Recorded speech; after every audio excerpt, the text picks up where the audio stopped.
اللہ تعالیٰ اپنی عوام، اپنے لوگوں کی بھلائی کے لیے نا ان بڑے لوگوں کو اکثر خوابوں کے ذریعے سے رہنمائی کرتا رہتا ہے۔ تاریخ میں ایسے بہت واقعات ملتے ہیں، جس طرح کہ حضرت یوسف علیہ السلام کا واقعہ ہمارے سامنے، بادشاہ کو خواب آ گیا۔ ایسے بہت ہوتا ہے کہ بڑے لوگوں کو بڑے اہم خواب آتے ہیں جو مستقبل کی بہت بڑی بڑی پیشین گوئیاں ان میں کی جاتی ہیں۔ اسی طرح کسریٰ کو بھی حضرت عبداللہ بن حذافہ کے پہنچنے سے پہلے خواب آیا،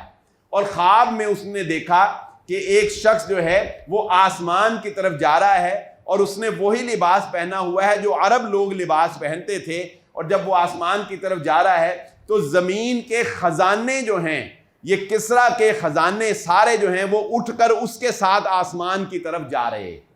اس نے اس خواب کو جب دیکھا، بہت سے لوگوں سے پوچھا، لیکن جب حضرت عبداللہ بن حذافہ اس کے سامنے آئے اور خط پیش کیا تو اس وقت خط کو دیکھ کر وہ یہ بھانپ گیا کہ یہ وہ میرا خواب ہے جس کی طرف اشارہ ہے، یہ بندہ وہ خط لے کر آ گیا۔